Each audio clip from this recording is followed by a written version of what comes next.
As a relationship coach पिछले कुछ सालों में मैंने बहुत ज़्यादा लोगों के रिलेशनशिप को ऑब्जर्व किया है।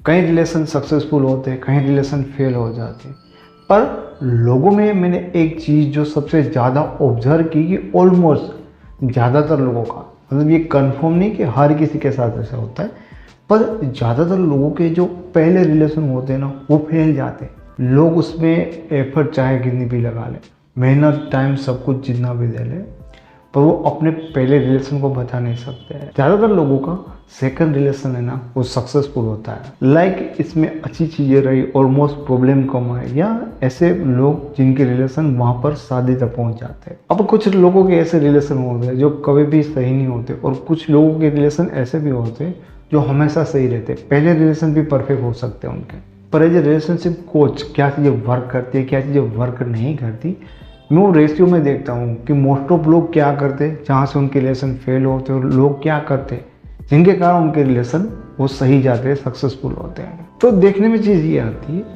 कि हमें ना पहली बार में बहुत सारी चीज़ें पता नहीं होती, क्योंकि हमारा रिलेशन एक ऑपोजिट जेंडर के साथ होता है और पहली बार होता है। तो यहाँ पे क्या होता है कि हमारे लिए जो चीज़ ना एकदम उल्टी होती ना, हो सकता है कि हमारे पार्टनर के लिए बिल्कुल सही हो, सीधी हो, और हमारे लिए सीधी होती है, वो चीज़ हो सकता है कि हमारे पार्टनर के लिए उल्टी हो। तो ऑपोजिट जेंडर को पहले रिलेशन में समझना शायद बहुत ज़्यादा कठिन पड़ता है हर किसी को, परंतु आप अपने पार्टनर के साथ हमेशा आपके इसी रिलेशन को, हो सकता है कि आपका पहला दूसरा हो, कोई बात नहीं, इसी रिलेशन को कंटिन्यू करना चाहते हो, हमेशा उनके साथ खुश रहना चाहते हो, और आप चाहते हो कि आपका पार्टनर हमेशा आपको प्यार करता रहे। तो इस वीडियो में मैंने जो लोगों के रिलेशन से ऑब्जर्व किया है, वैसी गलती आपको नहीं करनी है, और आपको ज़रूरी है कि इन चीज़ों के ऊपर आप थोड़ा सा ध्यान दो, इन चीज़ों के ऊपर आप वर्क करो, ताकि आपका जो रिलेशन है लाइफ लॉन्ग चले और आप इस रिलेशन को सक्सेसफुल रिलेशनशिप बना सको। सबसे पहली चीज़ जो आपको हमेशा याद रखनी है कि रिलेशन में आने के बाद भी आपको अपनी खुद की लाइफ होनी चाहिए। Have your own life. अब क्या होता है कि जब हम रिलेशनशिप में नहीं होते, तब हमारी एक ना खुद की लाइफ होती है, जिसमें जो कुछ भी आप कर रहे होते हैं, जैसे कि आपके दोस्त होते हैं, जैसे कि आपका वर्क होता है, आपकी फैमिलीज होती है, आपके अजीब अजीब शौक होते हैं, पहले आप कुछ अलग वे में अपना टाइम, अपना पूरा दिन स्पेंड करते हो। रिलेशन बनने के बाद आपका शेड्यूल एकदम चेंज हो जाता है, आपकी लाइफ सब कुछ पूरी तरह से बदल जाता है। एंड अगर हम देखें तो रिलेशन में आने के बाद कुछ लोगों की पर्सनल लाइफ जैसा कुछ रहता ही नहीं है।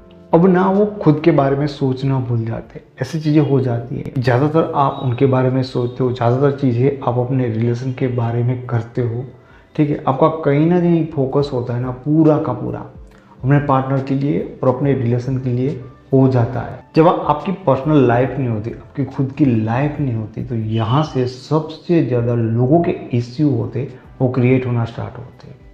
देखिए, आपको ना खाने पीने में सारे स्वाद अच्छे लगते होंगे, आपको खट्टा पसंद होगा, मीठा पसंद होगा, तीखा पसंद होगा, लेकिन अगर ना वो एक बैलेंस में खट्टा हो तो आप खा सकते हो, लेकिन बहुत ज़्यादा खट्टा हो तो आप क्या खा सकोगे? नहीं खा सकोगे। बहुत ज़्यादा तीखा है तो आप क्या खा सकोगे?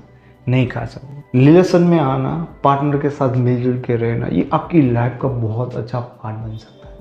लेकिन आपकी लाइफ में सिर्फ रिलेशन है, बाकी कुछ नहीं, तो इससे क्या होगा कि लाइफ आपकी अनबैलेंस होगी, पर आपके पार्टनर की लाइफ भी बहुत ज़्यादा अनबैलेंस होने लगी, जिसके कारण वो आपको इग्नोर करने लगी, और आपको लगता है कि मैंने तो सबको छोड़ दिया, इतना प्यार करता हूँ, वो मुझे इग्नोर कर रहा है। रीज़न ये कि तुम्हारा पार्टनर तुम्हें ट्रीट नहीं करेगा, क्योंकि खुद की तुम्हारी लाइफ ही नहीं है। जो कुछ भी है तुम अपने पार्टनर की आइडेंटिटी पे जी रहे हो। इससे तुम्हें तो परेशानी होगी, लेकिन तुम्हारे पार्टनर को भी तुमसे इरिटेशन होने लगेगा। दूसरी चीज़ होती है डोंट बी नीडी। आपको किसी भी तरह से अपने पार्टनर के ऊपर निर्भर नहीं होना है, इमोशनली तरह से या किसी भी तरह से, एंड स्पेशली इमोशनल तौर पे, कि ऐसा नहीं होना चाहिए कि आप इमोशनली उनके ऊपर डिपेंड हो, या किसी भी तरह से मैं कहूँ तो आपको ऐसा नहीं होना चाहिए कि अपने पार्टनर की आदत लग गई कि नहीं मुझे तो वो चाहिए, उसके बिना तो मैं खुश नहीं रह सकता। अगर 1 घंटे बात नहीं की, 1 दिन बात नहीं की, तो मैं खुश नहीं रह सकता। जैसे आपने अपनी लाइफ में सीखा होगा कि आपको अपनी लाइफ में किसी भी चीज़ की आदत नहीं डालनी है, क्योंकि जिस चीज़ की, जिस पर्सन की आपको आदत लगी ना, उसके बाद आपके उनको गुलाम बन जाते हो, आपको उनके ऊपर ही डिपेंड होना पड़ता है। हाँ, इसकी आदत स्टार्टिंग में तुम्हें जो बहुत चीज़ें अच्छी लगती है ना उनके साथ, वो कंटिन्यू करते जाने से लग जाती है। पर एक चीज़ याद रखो कि इस रिलेशन के बाद तुम्हारे सिवा भी उनके दोस्त हो सकते हैं, फैमिली हो सकते हैं, उनका काम हो सकता है या उनकी खुद की लाइफ हो सकती है। उनको बहुत ज़्यादा इश्यू रहेंगे, उनको तुम्हारे साथ इस तरह की चीज़ों में बहुत ज़्यादा प्रॉब्लम फेस करने पड़ेंगे, क्योंकि धीरे धीरे तुम उनके इतने अंदर घुस जाते हो, 24 आवर्स इतने ज़्यादा निरी बनोगे, तो वो चाहेंगे कि भाई अब माफ़ करो, अब हमसे दूर रहो, क्योंकि कोई भी इंसान पक जाए। तीसरी चीज़, मेक श्योर कि आप उनके साथ कनेक्ट हो। किस लेवल पे कनेक्ट हो ये तुम्हें समझना पड़ेगा। सबसे पहली चीज़ होती है कि मेंटल लेवल से तुम एक दूसरे को समझ रहे हो, तुम दोनों की लाइक डिसलाइक। दूसरी तरह की चीज़ होती है वो इमोशनल के लेवल पे, कि आप दोनों एक दूसरे के साथ इमोशन से कनेक्ट हो गया। एंड तीसरी चीज़ होती है कि तुम दोनों का एक परफेक्ट रिलेशन तभी होता है जब तुम फिजिकली भी कनेक्ट होते हो। मैंने इससे पहले भी आपको इसके बारे में बताया कि रिलेशन में फिजिकल रिलेशन का भी एक इम्पोर्टेंट होता है, क्योंकि आपने कई बार सुना होगा तन मन और आत्मा से एक हो जाता। तो यही होता है मेंटली, इमोशनली और फिजिकली। अब कुछ लोगों को ऐसा लगता है कि भाई प्यार में तो ऐसी सारी चीज़ें नहीं होती। देखो, ये प्यार की बात नहीं होती, मैं रिलेशनशिप मैनेज करने की बात करता हूँ कि तुम यहाँ पे चीज़ों को बैलेंस रखोगे तो तुम दोनों का जो एक इमोशन लेवल होता है, एक दोनों का ट्रस्ट का लेवल होता है, तो वो सारी चीज़ें तभी मैनेज होगी। डाउट होना या उनके साथ इतना कनेक्ट नहीं कर पाना, ये प्रॉब्लम तभी क्रिएट होता है जब इन 3 लेवल पे नहीं होते। तुम जिसे प्यार कह रहे हो वो कुछ ऊपर लेवल का होता है, इसमें तो वो पर्सन हो या ना हो वो भी मायने नहीं रखता।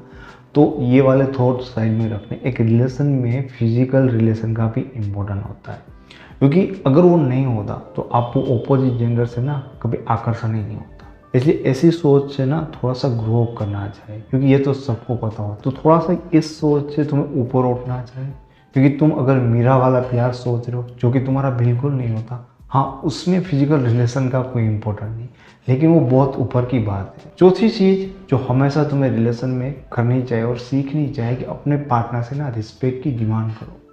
अब रिस्पेक्ट की कैसे डिमांड करोगे? तुम्हें क्या उन्हें ये बताना होगा उनको कि भाई मेरे को ना ऐसे ऐसे तरीके से ट्रीट करना चाहिए, मुझे यही पसंद है, ये पसंद नहीं है। लेकिन आप ऐसे नहीं कहोगे, ऑफकोर्स नहीं कहोगे, लेकिन आप सबसे पहले तो उनको रिस्पेक्ट से ट्रीट करिए।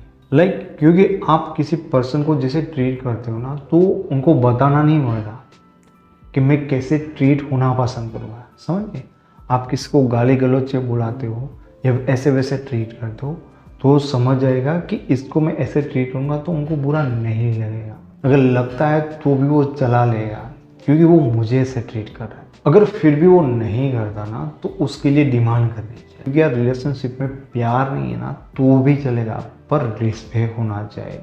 आप देखते हो कि लोगों के रिलेशनशिप में जहाँ पे प्यार बिल्कुल एकदम भरपूर होता है, लेकिन वो रिस्पेक्ट नहीं करते एक दूसरे की, और इसीलिए लोगों को आप रिस्पेक्ट दोगे ना, भले उतना प्यार हो ना हो, वो रिलेशन टिकेगा क्या? अगर वो रिलेशन ख़त्म भी हो जाएगा ना, तो एक दूसरे के लिए वो इज्जत हमेशा रहेगी। 5वीं चीज़ और काफ़ी अलग चीज़ होती है कि आप अपने पार्टनर को सिखाओ कि रिलेशनशिप में वो आपको कैसे ट्रीट करे, क्योंकि 2 अलग अलग जेंडर के लोगों का रिलेशन होता है।